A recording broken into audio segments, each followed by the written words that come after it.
the warning of verse 17 is not restricted to unsaved people only. It applies to anyone saved or lost that tries to bust up a church with teachings or practices that aren't scriptural. And I mean, if you're a pastor, this, apply to me, I guess, but or if you ever just if you're in the ministry, then you know that you lose more church members due to the activities of saved people than of the lost people. Why? Because we're a church of saved people. So the people that we lose saved people. We don't lose, I mean, we haven't, you don't generally lose a lot of lost people in your church. Um, you can lose a member occasionally to the Mormons or the Jehovah's Witnesses, but if you want to sure enough ruin a church, and this would be a sure enough way to bust up this place, is to let a bunch of charismatics or hyper Calvinist or hyper dispensationalists to get to messing with the congregation, and then it'll go all to pieces. And you let uh, and I think that that's probably more dangerous in a small church like this one, where sometimes the excitement level to see a visitor start coming to church. Oh, and so, oh man, they've been in church. Oh, he's been a pastor. He's been a this or that. I'll just be honest with you. We get some guy come in that says he's been a pastor that it starts hanging around like my hackles are up. That may not be the right phrase, but my radar is looking and searching and feeling this out. And we've had a number of guys come in that retired guy. I'm looking for a church. I'm looking to join a church, and you know, and it'll turn into, well, I wrote a book, and I've got a book that one of these guys came in here, gave me a copy of his book, and I mean, uh, you should never, hopefully, ever have to worry about some random person coming in here claiming credentials and me just falling all over for him to give him a position or make him a member of our church or anything like that. In fact, you all be nice to him. I'm probably going to be real standoffish. Just letting you know up front, if you guys all be just as nice and cordial as possible, because I'm going to look at anybody who comes in a little bit as this might be a wolf, and you all are my sheep. And so you all can be pleasant and nice, but don't be surprised if, like, well, pastor's just not being real accommodating. Like, no, I'm feeling this. I'm not just going to get excited over just anybody coming in. Why? Because anybody could come in and say, well, I want to teach a class, or I want to do this, or I want to do that, or can I do this or do that, and bust things up, you know? And, yep, yep. And so, it's just, I think some of these guys have come in and they didn't get the warmest of welcomes from me, and so they determined to just. Some of those guys come in and they want to feel out the pastor and see if he's weak enough that they can push in. And they come in and they don't get the notion that they can just push their way in here and pull the congregation over to themselves. So they go and they go. They're not going to spend a lot of time. It's kind of like this, is that they say that the greatest home defense system that you could have is a dog. It doesn't even have to be a big dog. You can have just a little yapper. But if somebody's at your window or at your door and they want to break in and there's that little yapper, they'll move on. Why? Because it's not worth the trouble. It's not worth the trouble of fighting the thing off. It's not worth the trouble of that little guy sounding the alarm. That there have been plenty of people who have said, listen, the best, and I don't want a dog. I mean, we've got all kinds, we can't have a dog in our house, but I'm just saying, some of the best defense that you could have, passive defense, is just have a dog. Now, I don't know. I've had dogs where if we had them in the house, somebody break into the house, so they'd lick their hand and escort them to the refrigerator and everything else that we've got. So you got to have the right kind of dog. But in any case, if you got outside stuff, yeah, you probably want something like a Great Pyrenees. But I want you to know that if nothing else, I'm going to try to be a sheepdog around here and not just let anything come in. And so if that means that I'm not just especially cordial all the time to somebody that I feel like, I don't know, I'm not trying to claim something that I don't necessarily have. I do feel like the Lord has given me at least a little bit of discernment, at least a little bit of spiritual discernment for some things. You ever just get a bad notion about somebody and just like everybody's kind of flocks to him, you're like, I don't know about that. I don't feel right about that. I don't have a good feeling about this. Um, that that certainly works on me. But anyway, you can see things go all to pieces, and you need to realize about these folks who cause divisions and offenses that are contrary to sound doctrine. Is that they're not well-meaning folks who are simply ignorant or just deceived. According to verse 18 over here, look at verse 18. It says, "For they that are such serve not our Lord Jesus Christ." So somebody who's coming in with bad doctrine, they're not coming in with bad doctrine and good intentions. Okay. According to verse 18, they're not serving Jesus Christ at all. They're serving their own belly, is what it says. Solomon says over in Ecclesiastes chapter 6, verse 7, it says, "All the labor of man is for his mouth, and yet the appetite is not filled."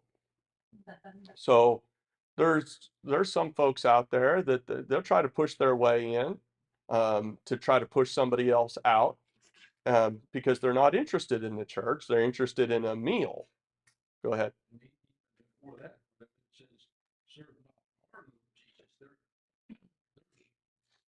Yeah, they're making the distinction that they're serving a Christ, but not our Christ, which should go right in line with what I preached to you a few weeks ago about the Christian Church Jesus Christ. Well, they don't preach the same Jesus Christ that you believe in. They preach a weak Jesus. He needs your help in order to get saved, and then he can't even keep you saved. What a weak Jesus. That's not my Christ. My Christ is all I needed, and he can keep me. And so they don't serve our Christ. They serve their belly, but they serve a different Jesus. What was that Ecclesiastes what? Ecclesiastes chapter 6, verse 7. At least I hope I got the right reference there. Yeah. So all the labor of man is for his mouth, and yet the appetite is not filled. And so when Paul says their own belly, he's referring to a man's income, because a man's income goes into his belly. And so there's folks that they look at the ministry as simply that is just an income. They're not looking to minister to anybody. And if you're looking just for the income, then the goal becomes to build the church as big as it can be, congregational size wise. And if you understand that the ministry, if you're looking at the ministry as an income, then really it's a business. And you'll treat it like a business, and you'll advertise it like it's a business, you'll promote it like it's a business, and you'll preach like congregation members are customers. And the customer is always right. And so you'll tell the customer what the customer wants to hear that keeps the customer coming back for the product. That the gospel then is just a product presented to customers in order to gain an income. The church is just a business. I'll tell you what you won't do is that you won't tell the customer what they don't want to hear that would risk running the customer off. But but the Bible is going to tell you exactly what you don't want to hear. And so if you're in it for an income, that's how you know, okay? That's how you pick this thing out. Is if what he does is he gets up there and tells you, you're okay, I'm okay, we're okay, right? And I'm not saying that there's not a place for some conciliatory preaching, Um, you there are some times where some of that preaching needs to let you know you're not always as bad as you think that you are, but that's in the minority. Go ahead. If you do it right, you can buy out the old Mexican restaurant. Yeah. The bridge. Yeah, oh yeah, the bridge. Yeah, and that's what the big, wants to be mega church in Centerville. I mean, yeah, you start out, you just tell everybody what they want to hear. There's no